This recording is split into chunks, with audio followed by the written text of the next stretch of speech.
Jamás imaginé que llegaría el momento de relatar esta historia. De hecho, hay días en los que desearía poder eliminarla de mi memoria. Sin embargo, cada vez que cierro los ojos, las imágenes regresan tan claras como aquella noche. Todo comenzó de manera inocente, o al menos eso creíamos. Mis compañeros y yo éramos adolescentes llenos de curiosidad, siempre en busca de algo que nos hiciera sentir como si estuviéramos cruzando límites prohibidos.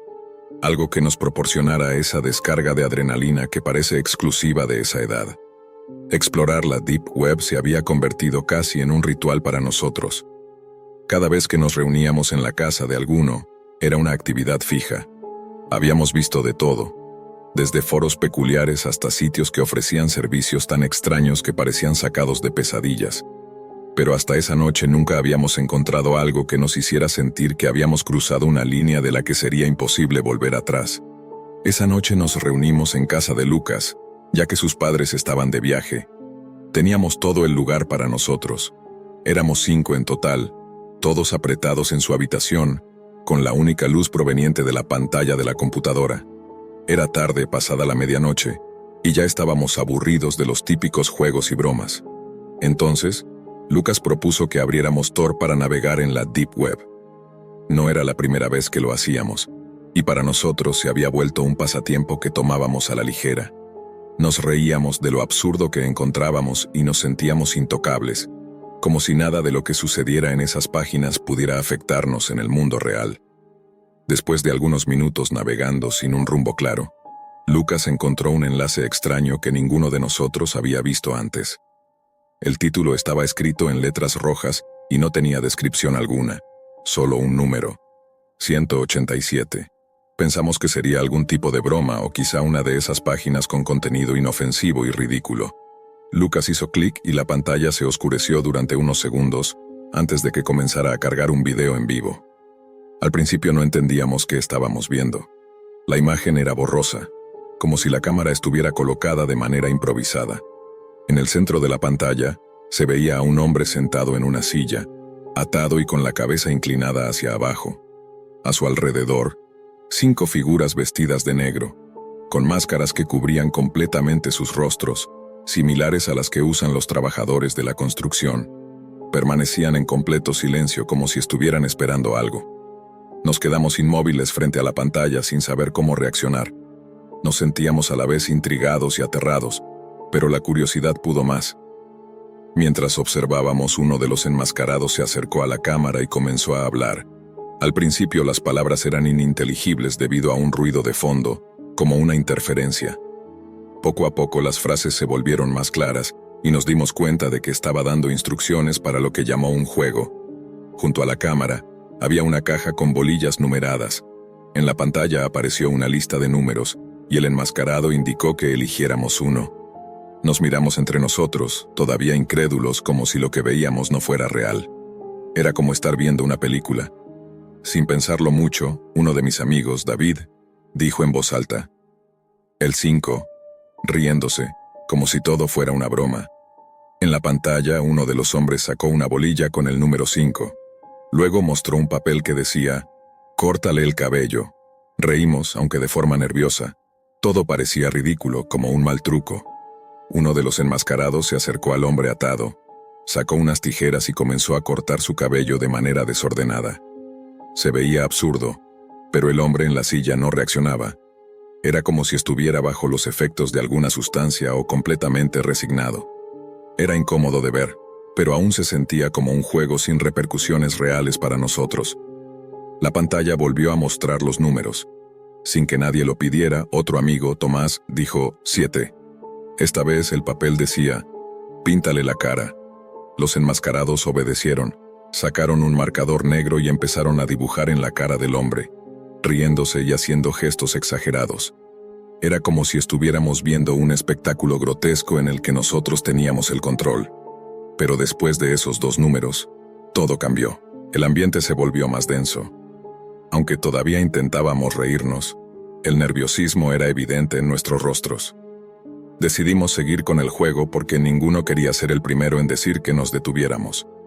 Éramos jóvenes e ingenuos, pensando que todo era un video extraño y nada más. Cuando Lucas eligió el siguiente número fue el 3.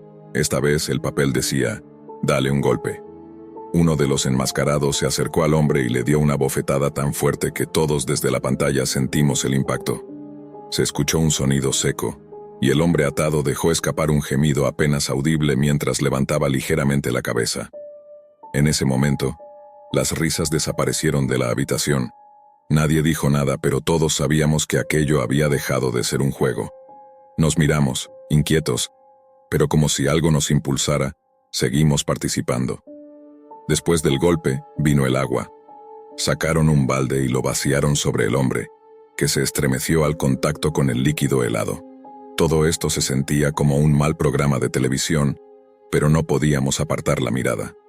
Sin darnos cuenta, habíamos dejado de ser simples espectadores para convertirnos en algo más siniestro, cómplices. El siguiente número fue el 8, y esta vez el papel mostraba algo diferente. Hazle un corte en el brazo.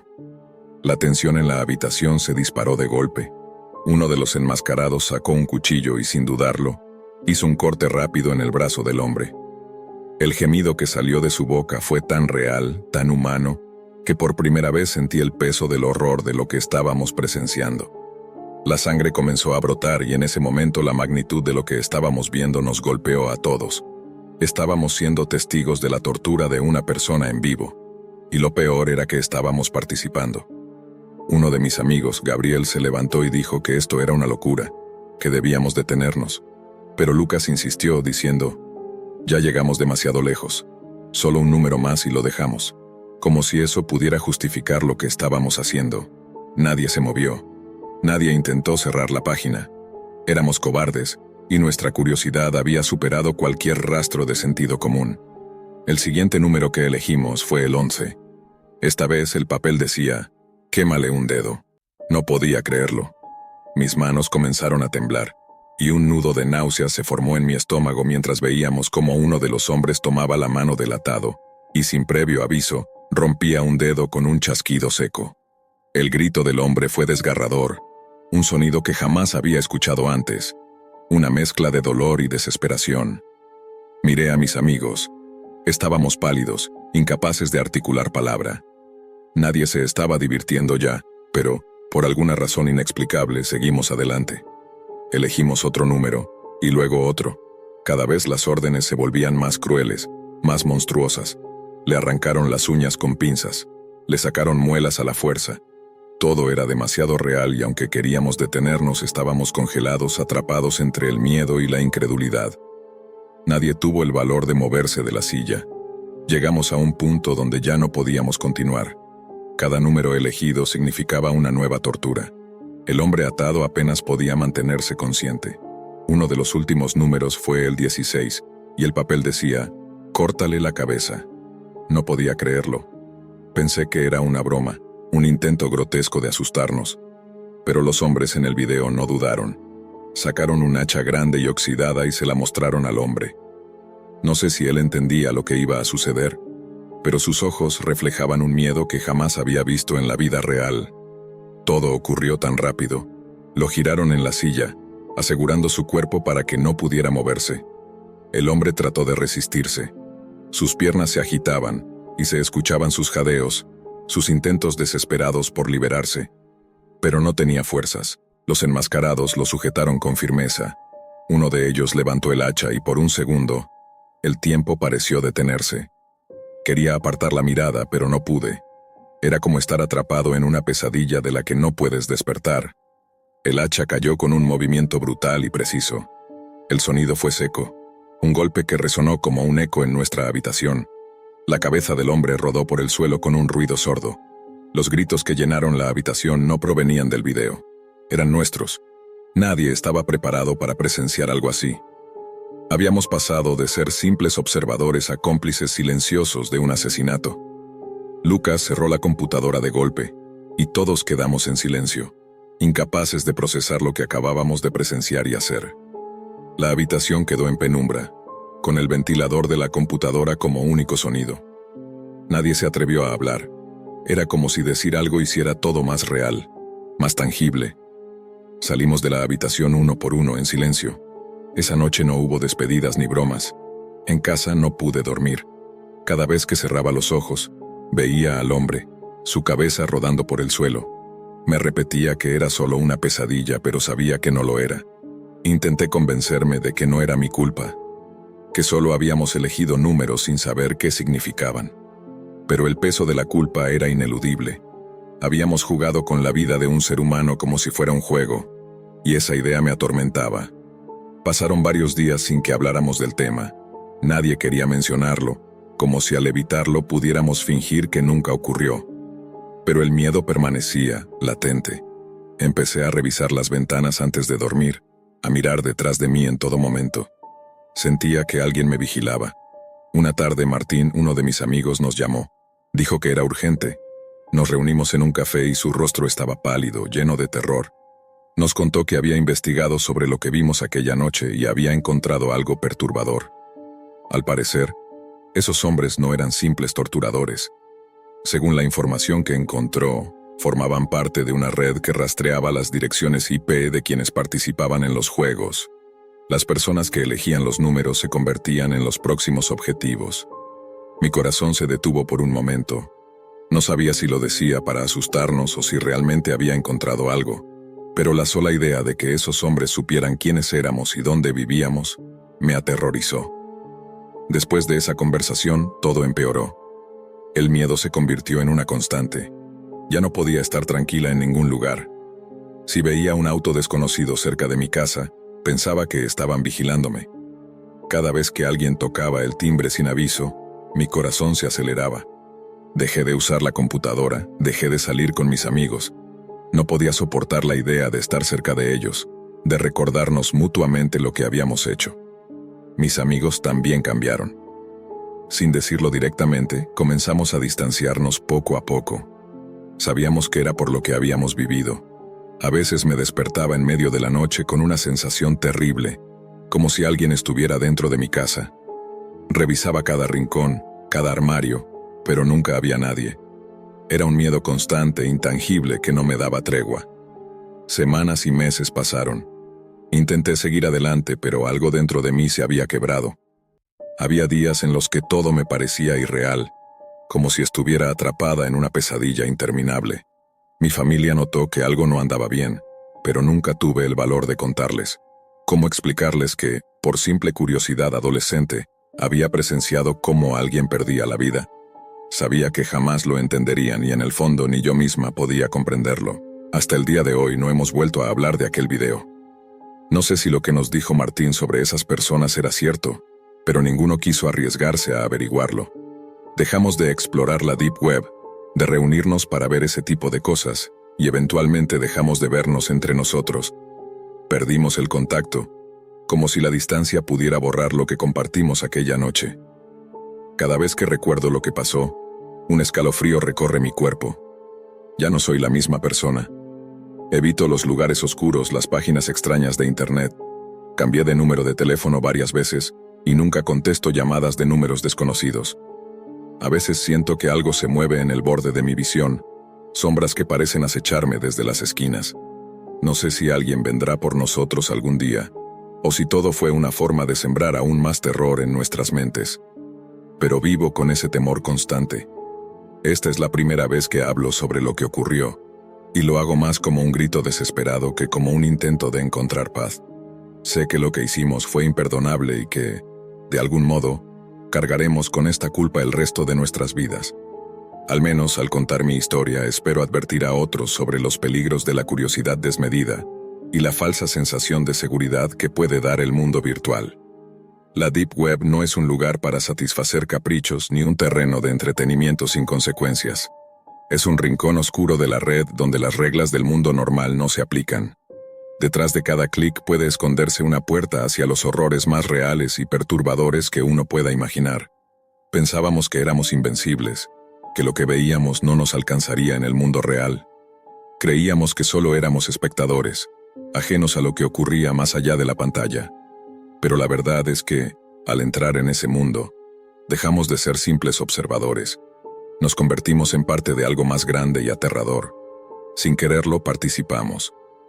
Nos dejamos llevar por la adrenalina de sentirnos parte de algo prohibido. Y ahora, Esa curiosidad sin límites nos ha dejado cicatrices imborrables. Lo que muchos no comprenden es que hay cosas que no deberían ser vistas, secretos que deberían permanecer enterrados, límites que jamás deberían cruzarse. A veces, lo prohibido es irresistiblemente atractivo, pero detrás de esa sed por lo desconocido se oculta un precio que nadie debería pagar. La Deep Web no es solo un refugio para lo ilegal, es un abismo donde la moralidad y la humanidad se disuelven en la más pura oscuridad. Es un lugar que transforma el sufrimiento humano en un espectáculo, donde cualquier descuido puede hacerte el protagonista de un horror sin escapatoria. No es un juego, no es una aventura emocionante, es una trampa que atrae a los curiosos solo para devorarlos. Apagar la computadora no te libera del todo. Algunas cosas se quedan contigo, te persiguen en tus sueños, aparecen en las sombras y los silencios, recordándote que cruzaste una línea de la que no hay vuelta atrás. El precio que pagamos no fue solo el miedo constante, sino la pérdida de nuestra inocencia. Nos convertimos en cómplices de algo horrible, y esa culpa es una carga que no se borra ni se perdona. Aunque intentemos avanzar, siempre quedará el peso de saber que formamos parte de algo que jamás podremos olvidar. No fuimos víctimas, pero tampoco fuimos inocentes. Esa es una verdad que llevaremos con nosotros siempre. Si estás pensando en explorar ese lado oscuro de la red, detente. Piensa 2 veces antes de seguir. No hay vuelta atrás una vez que cruzas esa línea. No todo lo oculto merece ser descubierto. No todo lo que despierta curiosidad vale la pena. Hay lugares que es mejor evitar, juegos que no deberían jugarse, secretos que es mejor dejar enterrados. Porque el precio de la curiosidad desmedida no es solo el miedo, es la carga de saber que cruzaste un umbral que nunca debiste cruzar. Y eso, créeme, es algo que nunca desaparece. Mi nombre es Leonard, y este es un breve repaso de mi vida, aunque realmente no tiene mucha importancia. Nunca he sido alguien que aspire a los lujos o a grandes metas. Siempre me he conformado con hacer lo mínimo necesario. Supongo que por eso he pasado los últimos 5 años trabajando como cocinero de comida rápida. No voy a revelar dónde, porque sería demasiado fácil identificarme, pero digamos que es uno de esos lugares a los que la gente no va por gusto, sino porque simplemente termina ahí. Mientras la comida esté cocida es suficiente. En mis 36 años en este mundo, supongo que mis fracasos laborales no son ninguna sorpresa. Nunca desarrollé lo que se podría llamar ambición. Apenas logré terminar la secundaria y asistí un par de semestres a un colegio comunitario, antes de que me expulsaran por bajas calificaciones. Pero eso nunca me molestó. Mientras tuviera un techo sobre mi cabeza, algo básico para comer y pudiera pagar mi conexión a internet, estaba contento. Aunque claro, era una decepción para mi familia. Lo único que realmente me interesaba era internet. Un trabajo sencillo que no exigiera demasiado me dejaba tiempo y energía para dedicarme a mi verdadera pasión. Supongo que, de algún modo, ahí es donde todo se torció. Y quizás por eso siento que una vida mediocre es mi castigo. Espero que alguien me crea. Tal vez alguien ahí pueda ayudarme. No lo sé. Nunca había visto algo como esto antes y tampoco conozco a nadie que lo haya vivido. Pero si puedes ayudarme, por favor, respóndeme. Supongo que debería empezar por el principio. Fue el internet lo que me metió en problemas, pero no el internet normal. Ese lo puedes explorar sin problemas mientras no hagas cosas tontas como descargar virus o caer en estafas. Lo que me arruinó fue la Deep Web. Mantente lejos de la Deep Web. No hay nada para ti ahí. Si buscas drogas, encuentra a alguien en persona como una persona normal. Usar la Deep Web para eso es una apuesta peligrosa. Desde que cerraron Silk Road, lo mejor que te puede pasar es que te estafen. Lo peor es acabar como yo. No sé por qué me obsesioné tanto. Tal vez me recordaba los días caóticos del internet en los años 90 y principios de los 2000. Aprendí sobre la Deep Web por mi amigo Gregory hace muchos años. Debió ser hace más de 10 años. Éramos solo 2 chicos tontos, riéndonos de cómo podías ver cualquier cosa sin restricciones, incluyendo contenido ilegal. Mi curiosidad solo creció desde entonces. Con el tiempo, Gregory y yo nos distanciamos. Él siguió adelante, consiguió un trabajo corporativo en alguna firma aburrida, y no tiene tiempo para un fracasado como yo. Pero para mí, la Deep Web era como una adicción. Tenía que saber qué había allí, sin importar qué. Una especie de fascinación morbosa. No voy a entrar en detalles de lo que se encuentra allí, seguro que ya lo sabes. Si no, puedes buscarlo en Google. Solo diré que está lleno de contenido ilegal e ideas extremistas. Todo eso me resultaba tan intrigante. No me malinterpretes. Nunca quise participar en nada del mercado negro ni me interesaron las famosas Red Rooms. Solo me gustaba explorar como un voyeur de lo prohibido. No sé por qué, pero me llamó la atención un sitio llamado Resistance Onion. Solo era una página negra con un cuadro de texto que decía: ¿Nos ves? ¿Quieres ser uno de nosotros? Debería haber cerrado el navegador, pero por supuesto no lo hice. Había un espacio para responder y mi yo sarcástico escribió: no. Entonces apareció otra línea: la resistencia es inútil. Me reí. Quien fuera que diseñó ese sitio claramente era un bromista. Probablemente era solo una página de humor. Intenté cerrar el navegador, pero en ese momento un montón de texto comenzó a aparecer en la pantalla. Era como esas escenas de hackers en películas viejas, con letras y números aleatorios deslizándose rápidamente. Estúpido, pensé. Cualquiera que fuera la broma no era muy buena. Volví a intentar cerrar el navegador, pero no lo conseguí. No sé qué pasó exactamente. Quizás me quedé dormido o algo, porque lo siguiente que recuerdo es volver en sí después de lo que debieron ser al menos una hora. La pantalla solo decía: fin. Estaba aterrorizado. Desenchufé mi computadora y decidí dejarla así el resto de la noche. De todos modos, ya era hora de dormir. Tenía que ir a mi trabajo miserable por la mañana. Pero esa noche no pude dormir bien. Me sentía intranquilo y no sabía por qué. Nada malo había ocurrido, al menos no aparentemente. A la mañana siguiente fui a trabajar como de costumbre. Cociné huevos, panqueques, lo que pidieran los clientes. Sin embargo, mis compañeros de trabajo me miraban raro, especialmente Elliot, un veterano de la cocina que no se altera por nada. Finalmente enfrenté sus miradas. ¿Qué pasa?, le pregunté. Deja de hablar de ese sitio raro de vegetales que dices que debería revisar. No me interesa. Ya sabes que no compro nada en línea. Gruñó, como solo Elliot sabe hacer. No tenía idea de qué hablaba. Nunca mencionaría nada de la Deep Web en el trabajo, mucho menos a alguien como él, que apenas sabe usar el correo electrónico. Pero ese día solo empeoró, y finalmente la gerente me llamó a su oficina. Estos días han sido extraños, pero mi gerente simplemente no podía tolerar lo que estaba ocurriendo en la cocina. Toda la atención del personal, tanto en la cocina como en el área de servicio, estaba completamente distraída. Finalmente me dijo: necesitas irte a casa y aclarar tus ideas. Vuelve mañana listo para trabajar. Era Selena, mi gerente, una mujer joven con la que nunca antes había tenido problemas. Siempre la había considerado razonable, pero esta vez no podía creer lo que estaba diciendo. ¿Cómo podía darle crédito a esas tonterías? Pero Selena, intenté explicar. No quiero escuchar excusas, Leonard. Me interrumpió con un tono inusualmente firme. No puedo permitir este tipo de cosas aquí.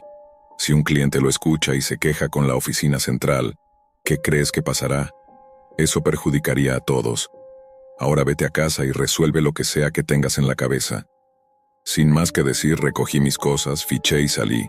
Cuando llegué a casa encendí mi computadora con la esperanza de relajarme navegando por internet. Pero esta vez me quedaría en la parte normal de la web. Ya había tenido suficiente de la Deep Web por el momento.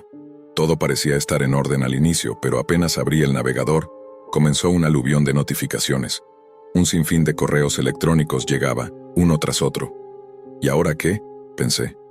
Abrí mi bandeja de entrada y descubrí que prácticamente todas las personas en mi lista de contactos me habían enviado mensajes. Algunos de ellos decían cosas como: ¿qué demonios es esto?, o más te vale que sea una broma. Confundido, miré las cadenas de mensajes y descubrí que, aparentemente, yo mismo había enviado un correo a todos en mi lista de contactos con un extraño video adjunto. Lo reproduje, y resultó ser el mismo código que vi anoche en esa página de la Deep Web. Esto tiene que ser un virus, pensé con frustración. Pero ¿cómo había ocurrido? Siempre había sido extremadamente cuidadoso. Pasé varias horas enviando disculpas y explicaciones a las personas más importantes en mi lista, asegurándoles que había sido hackeado y rogándoles que no vieran el archivo. Desconecté mi computadora, decidido a manejar esto más tarde, y traté de relajarme viendo algo en YouTube desde mi televisor. Sin embargo, una inquietud me invadió. ¿Y si mi red ya no es segura? Con ese pensamiento desenchufé mi módem y el enrutador. Sabía que me esperaba una larga noche. Dormir, como era de esperarse, fue casi imposible. Por la mañana regresé a trabajar con la intención de mantenerme al margen de cualquier conversación.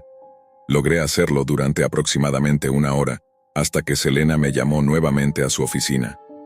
Leonard, pensé que habías entendido lo que te dije ayer. Pero no solo sigo recibiendo quejas hoy, sino que ahora parece que no puedes parar de hablar de ese maldito sitio web. Eso es todo, estás despedido. Me gritó visiblemente molesta. Quedé completamente atónito. ¿Cómo podría discutir con algo tan absurdo? Sin decir una palabra recogí mis cosas y salí del trabajo.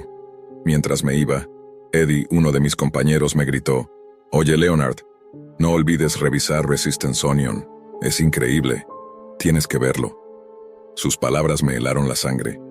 Eddie no era el tipo de persona que se interesara por la Deep Web. Apenas podía manejar su correo electrónico. Esto está mal, muy mal, pensé. Y lo peor era que ni siquiera tenía el correo electrónico de Eddie en mi lista de contactos, así que, ¿cómo pudo haber sabido algo sobre eso? Llegué a casa corriendo y cerré la puerta detrás de mí. Abrí la grabadora de mi teléfono y me grabé hablando sobre algo simple, como mis películas favoritas, solo para hacer una prueba.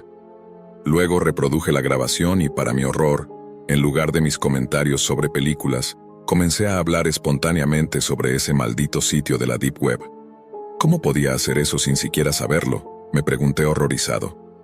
Sin pensarlo dos veces, me subí al auto y conduje sin rumbo hasta terminar en un motel de mala muerte. Todo el camino, mi teléfono no paraba de sonar con correos electrónicos, mensajes de texto y llamadas. Conseguí una habitación. El recepcionista me miraba con sospecha, como si supiera algo. Claramente, logré que entendiera que solo quería una habitación, pero Dios sabe qué más dije mientras hablaba con él. Me senté en la cama y abrí mi teléfono. Cada maldito mensaje era sobre Resistance Onion. Al parecer, todas las personas con las que alguna vez había tenido contacto me estaban enviando mensajes sobre ese sitio, y eso me lleva al punto en el que estoy ahora. Estoy atrapado en una especie de prisión digital. Publiqué esto en Reddit con la esperanza de que alguien, en algún lugar, pueda decirme qué está pasando y cómo solucionarlo. No sé qué tan lejos puede llegar esta historia, ni cuáles son las reglas para propagar este fenómeno. Solo sé que parece un virus, pero no como cualquier virus informático que haya visto antes. El teléfono de mi habitación acaba de sonar. No lo respondí. Tengo miedo, por favor ayúdenme. Hola, escribí y casi de inmediato alguien respondió. Bienvenido a la sala oscura. ¿Quieres una historia? Pensé por un momento. ¿Por qué no?, me dije. Claro, respondí. Genial, pero primero necesito que hagas algo por mí. Fue entonces cuando empecé a sentirme nervioso. ¿En qué me estaba metiendo? ¿Qué necesitas que haga?, pregunté. Cierra los ojos y cuenta hasta 10. Cuando los abras estarás en un lugar nuevo. No te preocupes, todo es parte de la experiencia. Dudé por un instante, pero decidí seguir las instrucciones. Cerré los ojos y comencé a contar. 1, 2, 3. Cuando llegué a 10 abrí los ojos. Estaba en una habitación oscura iluminada únicamente por una vela en el centro. «¿Qué demonios?», murmuré. La voz continuó, pero esta vez no era un texto en la pantalla. Parecía venir de todos lados.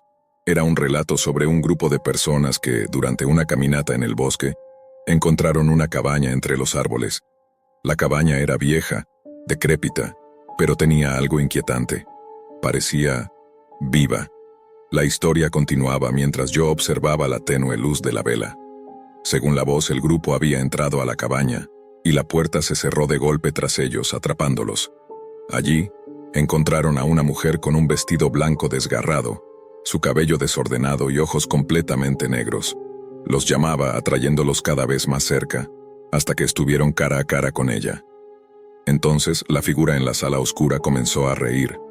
Era un sonido escalofriante, lleno de maldad. «Eso ni siquiera es la parte aterradora», dijo. «¿Quieres saber qué pasó después?» Ya estaba bastante nervioso, pero no podía resistir la tentación. «Sí, ¿qué pasó?», pregunté con la voz temblorosa. La mujer comenzó a cantar. Era una melodía perturbadora, que parecía salir de lo más profundo de su ser. Mientras cantaba, las paredes de la cabaña comenzaron a moverse, retorciéndose y girando como si estuvieran vivas. Su voz se hacía cada vez más fuerte, y el grupo... Bueno, nunca más se les volvió a ver. Algunos dicen que todavía están atrapados en esa cabaña, condenados a escuchar su canción por toda la eternidad. No podía soportarlo más. Sentía que la historia estaba afectándome de manera real. «Ya basta», exclamé levantándome. La figura se movió más rápido de lo que pensaba posible y apareció frente a mí, a solo centímetros de mi rostro. Ahora podía ver sus ojos, pozos negros, infinitos. «No puedes irte todavía», susurró. «Aún no has pagado por la historia». Sentí un sudor frío recorrer mi espalda. «¿Qué quieres decir con pagar?», pregunté, atrapado por el miedo. «Me debes un alma», respondió con una sonrisa retorcida, «y no te dejaré ir hasta que la consiga». De repente me desperté sudando frío, con el corazón latiendo como un tambor en mi pecho. Había sido una pesadilla. La sala oscura, la figura de ojos negros, todo parecía tan real. Pero cuando me levanté algo no estaba bien. Mi cuerpo se sentía pesado, como si cargara un enorme peso invisible. En mi boca había un sabor extraño, metálico. Tropecé hasta el baño y me miré en el espejo. Mis ojos estaban inyectados de sangre y mi piel, pálida como la cera. Fue entonces cuando vi una marca en mi cuello, como si alguien me hubiera inyectado algo. Estaba aterrorizado. ¿Qué demonios estaba pasando? Y entonces escuché esa voz otra vez, la misma de la sala oscura. «Ahora eres mío», susurró en mi oído. Intenté luchar, resistir el tirón de lo que fuera que estaba dentro de mí, pero era inútil. Sentía como algo se apoderaba de mi cuerpo, como un parásito invadiendo cada célula. Y en ese momento supe lo que tenía que hacer: advertir a los demás. Comencé a escribir. Publiqué en blogs, hilos de Reddit, cualquier lugar donde pudiera compartir mi historia. Les rogaba a otros que se mantuvieran lejos de la Deep Web. Pero incluso mientras escribía, podía sentirlo. Lo que fuera que estaba dentro de mí se hacía más fuerte, como un cáncer extendiéndose por mis venas y apoderándose de mis pensamientos. Sabía que no me quedaba mucho tiempo. Así que, si estás leyendo esto, por favor, escucha mi advertencia. La Deep Web no es un juego. No es un patio secreto para satisfacer tus fantasías más oscuras. Es un lugar de pura oscuridad, de maldad indescriptible. Y si no tienes cuidado, te consumirá por completo, cuerpo y alma. No puedo ser demasiado específico debido a la naturaleza de mi trabajo, pero intentaré relatar la historia de la mejor manera posible. Trabajo en la división cibernética de una agencia de aplicación de la ley, y eso es todo lo que puedo revelar. Quiero aclarar algo. La mayoría de las historias que lees sobre la Deep Web son puras invenciones. Los relatos sobre Red Rooms o la contratación de sicarios son en su mayoría falsos. La mayor parte de los delitos ocurre en la web común y corriente. Sin embargo, una tarde de martes, recibí una llamada sobre un caso nuevo. El oficial al otro lado de la línea no estaba del todo seguro de que fuera algo que debiera manejar yo, pero quería que le echara un vistazo. Me dirigía a hablar con dos jóvenes, ambos adolescentes, probablemente en sus últimos años de secundaria. Mientras me preguntaba de qué se trataba, uno de ellos comenzó a hablar atropelladamente sobre algo que habían encontrado en la Deep Web. Al parecer, los dos estaban participando en un reto de TikTok o YouTube, no recuerdo cuál exactamente, pero estaban buscando cosas inusuales para comprar en la Deep Web. Para ser honesto, hay muy poca actividad realmente sospechosa en la Deep Web, a menos que estés buscando drogas. Por eso, al principio, los chicos estaban bastante decepcionados, hasta que encontraron un sitio que vendía libros. Uno de ellos les llamó la atención y lo compraron. Luego me entregaron el libro en cuestión. Me puse un par de guantes y comencé a revisarlo. Estaba lleno de fotografías de una joven. Al principio las imágenes la mostraban sonriendo en lugares normales, como un campo o una plaza en el centro de una ciudad. Pero a medida que avanzaban las páginas, las fotos se tornaban más sugestivas. La chica comenzó a aparecer con disfraces, como un uniforme de sirvienta o un atuendo de gatita. Las últimas imágenes eran explícitas. La joven no llevaba ropa. Pregunté si eso era todo lo que querían mostrarme, todavía sin entender cuál era el gran problema. Fue entonces cuando me entregaron una tarjeta que venía con el libro. El mensaje en la tarjeta decía: «Gracias por su compra, estimado cliente. Dentro de este libro encontrará una colección de fotos de una joven. Sin embargo, eso no es lo más especial de esta obra. Para garantizar que sea verdaderamente única, nos hemos asegurado de que pueda disfrutar de una experiencia completa. El libro está encuadernado con su piel, así que siéntase libre de acariciar suavemente el cuero mientras piensa en ella. Nuevamente, gracias por su compra. En este punto, tal vez deba aclarar para los que no estén familiarizados que la bibliopegia antropomórfica es el nombre que recibe la práctica de encuadernar libros con piel humana. Probablemente no sea necesario decirlo, pero esto es ilegal. Incluso si la piel proviene de un cadáver, existen leyes estrictas sobre el manejo de restos humanos.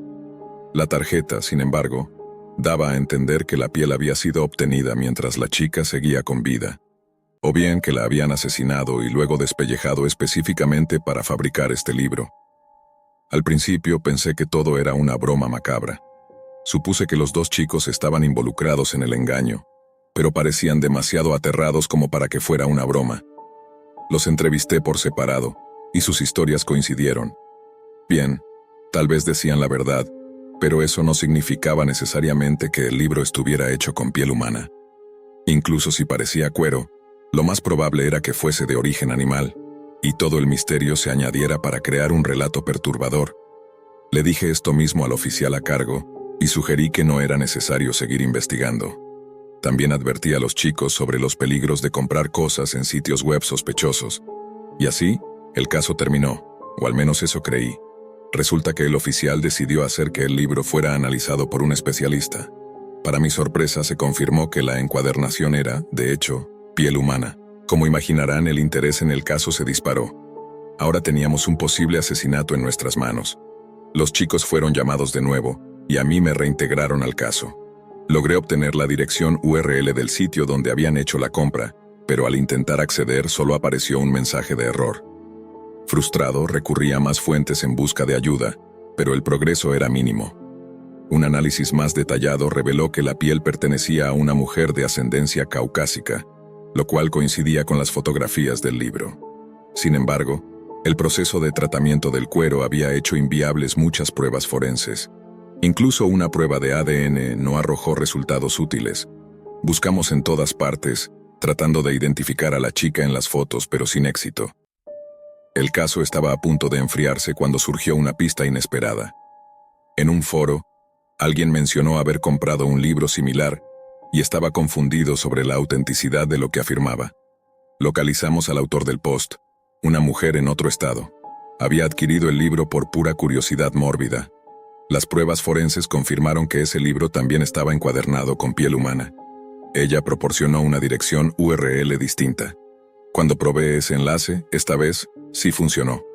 El sitio en sí no era nada destacable. Parecía una página básica como las de principios de los años 2000. Si no fuera por los casos anteriores, habría pensado que era solo una broma de mal gusto. Pero la conexión entre ambos incidentes me hizo dudar de mi escepticismo. Tomé capturas de pantalla del sitio y verifiqué con los chicos que inicialmente nos trajeron este caso. Ambos confirmaron que ese era el sitio que habían utilizado. Los libros habían sido enviados desde buzones en grandes ciudades usando direcciones falsas, lo que dejaba pocas pistas por investigar en ese frente. Dado esto, decidimos probar suerte con el sitio nosotros mismos. Realizamos un pedido, pero nunca llegó. Lo único que ocurrió fue que la URL del sitio dejó de funcionar poco después. Fue entonces cuando las cosas tomaron un giro siniestro. Uno de los chicos, el mismo que había realizado el pedido original, desapareció un día mientras volvía de la escuela. Después de eso, no se encontraron más rastros de él. Una búsqueda exhaustiva se extendió durante meses, sin éxito, hasta que el otro chico apareció un día en nuestra oficina con algo inquietante. Alguien había dejado un trozo de piel en su casa, cuidadosamente doblado como si fuera papel de pergamino. Las pruebas posteriores confirmaron que la nota estaba hecha de piel humana. Y lo que es peor, el análisis de ADN reveló que pertenecía al chico que había desaparecido. En el pergamino, escrito con lo que más tarde se identificó como sangre, estaba la frase: «Mantente fuera de nuestros asuntos». Ese único incidente me aterrorizó más allá de cualquier cosa que hubiera enfrentado antes. Admito que, aunque soy parte de la aplicación de la ley, mi trabajo generalmente se realiza frente a una pantalla, lejos del peligro físico. Durante 3 noches apenas dormí. Aún recuerdo con claridad el momento en que tuvimos que informar a la madre del chico. Sus lágrimas y su desmoronamiento emocional me persiguen hasta el día de hoy. No hubo más pistas después de ese hallazgo. Y sinceramente ya no quería tener nada que ver con este caso. Cualquiera capaz de despellejar a alguien para encuadernar un libro claramente no es una persona con la que quisiera cruzarme. Quiero dejar esto como una advertencia general. No compren cosas en la Deep Web incluso si parece solo una broma, porque, a veces, no lo es. Esa fue mi experiencia como investigador. Ahora quiero relatarles una historia desde el otro lado, desde mi época trabajando fuera de la ley. Admito que no soy un buen tipo. He aceptado mi lugar como un forajido, alguien que la sociedad señala para decir, al menos no soy como él. Pero sigo siendo un ser humano con sentimientos, y lo que voy a compartir no debería pasarle a nadie. No me interesaba quién las compraba o para qué propósito. Yo no soy un juez moral, solo soy un tipo tratando de sobrevivir. Todo marchaba bien, hasta hace unas semanas. El negocio estaba en auge. Con los disturbios recientes, ambos bandos querían armarse. Mi base de clientes habituales, pandillas y mafias, estaba activa como nunca. Ni siquiera registré un informe de noticias sobre un niño atrapado en un fuego cruzado, en el que la policía había rastreado las armas usadas hasta un vendedor en la Deep Web. Entonces mi mundo comenzó a desmoronarse. Primero recibí un correo electrónico de una pandilla llamada Sonion. Si no sabes quiénes son, búscalos en internet. Me escribían porque, en lugar de recibir sus rifles AK-47, habían recibido 112 consoladores negros de 30 centímetros. Déjame decirte, no les pareció gracioso. Después de eso, comenzaron a llegar más correos, todos con el mismo tono de amenaza. Clientes, desde pequeños delincuentes hasta grandes organizaciones, se preguntaban dónde estaban sus armas. Pasé todo un lunes contactando a mis proveedores, tratando de entender qué había pasado. Todos me aseguraron que los envíos se habían realizado correctamente. Contraté a un hacker para entrar en el sistema de envíos, y descubrí que los pedidos habían sido redirigidos a organizaciones policiales. En algunos casos, incluso se enviaron artículos falsos en su lugar. Con la cabeza entre las manos me dije, estoy acabado. La realidad apenas comenzaba a asimilarse cuando escuché una voz salir de los altavoces de mi computadora. ¿Teniendo un mal día? Parece que toda tu semana ha sido así. Miré hacia la pantalla y noté que la luz de mi cámara web estaba encendida. Cuando llevas suficiente tiempo en la Deep Web, sabes que siempre hay riesgos, pero yo creía que mi configuración de seguridad era lo suficientemente robusta. Evidentemente me equivoqué.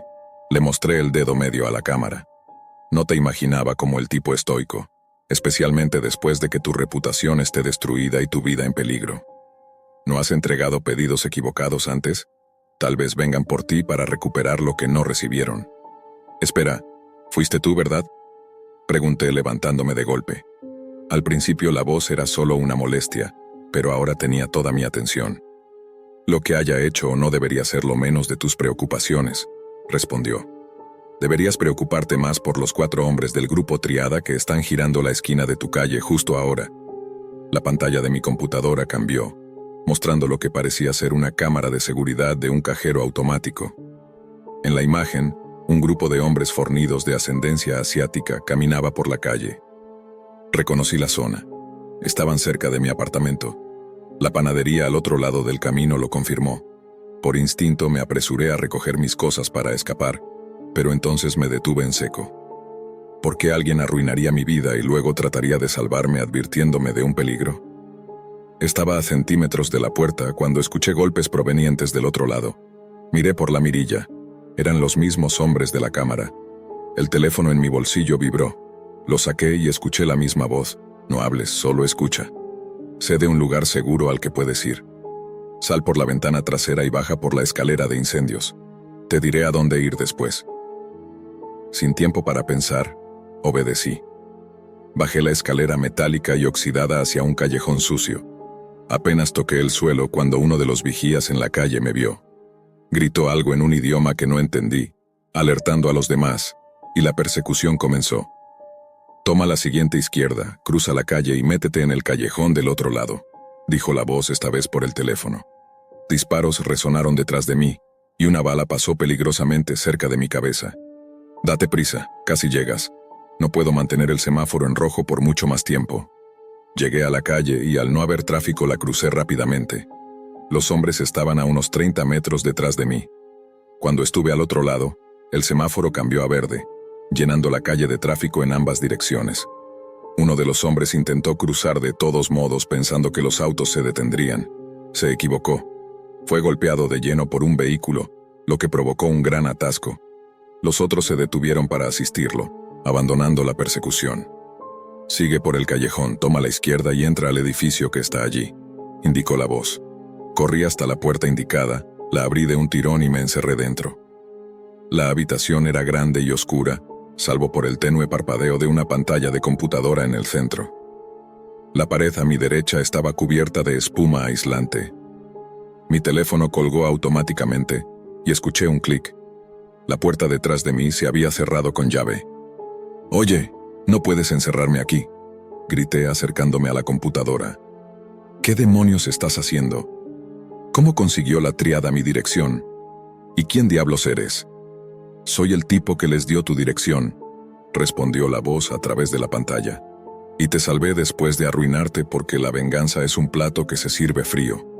De inmediato, la temperatura en la habitación comenzó a bajar.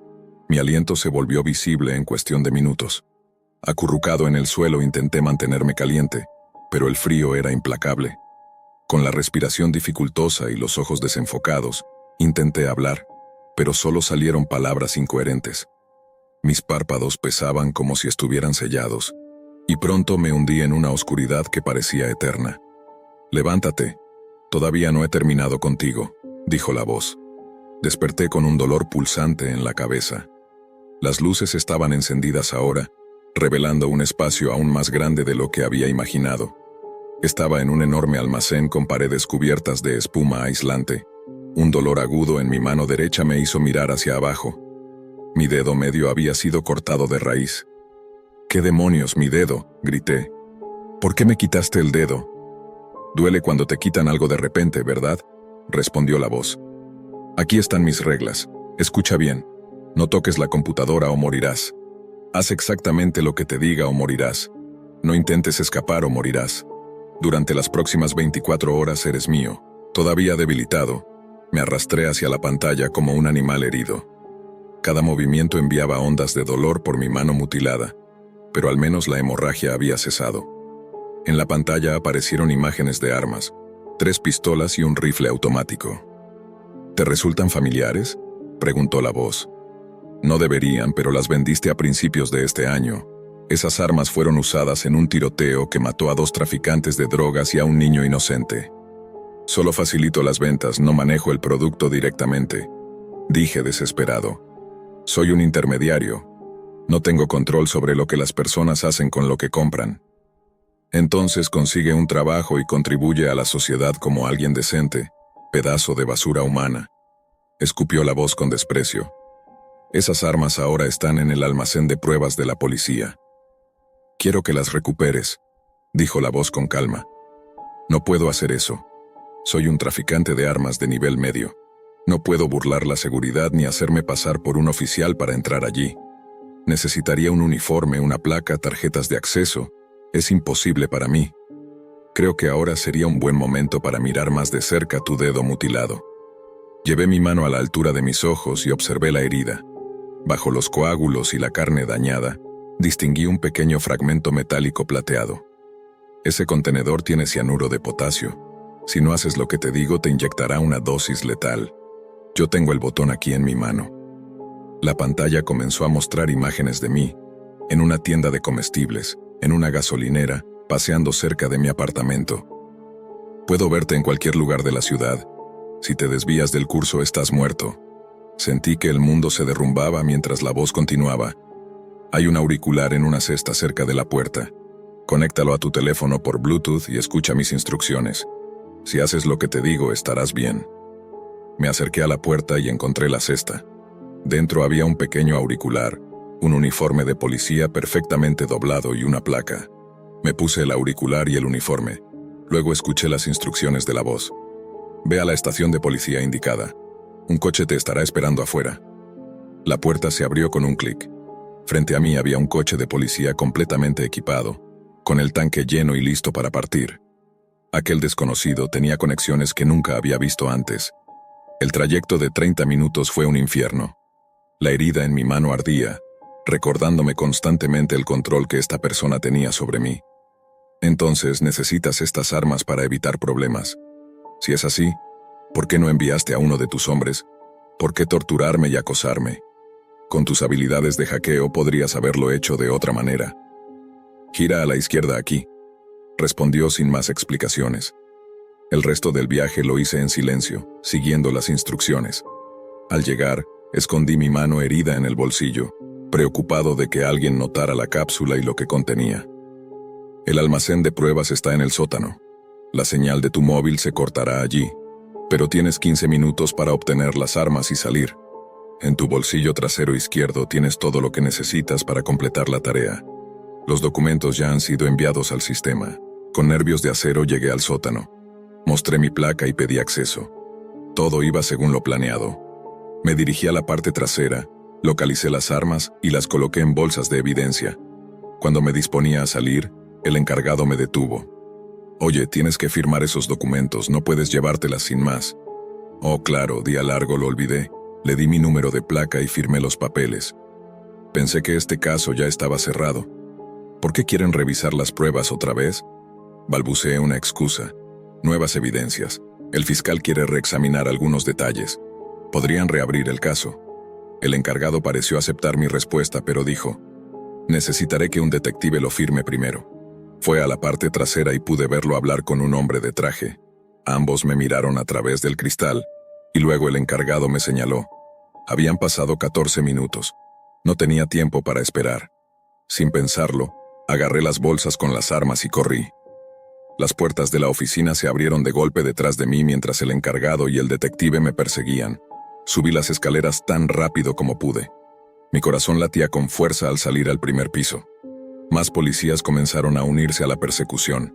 Uno incluso intentó bloquear mi paso en la puerta principal. Simulé que iba a embestirlo con el hombro, pero en el último momento cambié de dirección. Logré esquivarlo y salí corriendo hacia el estacionamiento. Se escucharon disparos mientras subía al coche patrulla. Una bala atravesó la ventana trasera, pero conseguí girar la llave y acelerar. Las sirenas llenaron el aire mientras una fila de coches patrulla me perseguía. ¿Tienes las armas?, preguntó la voz en el auricular.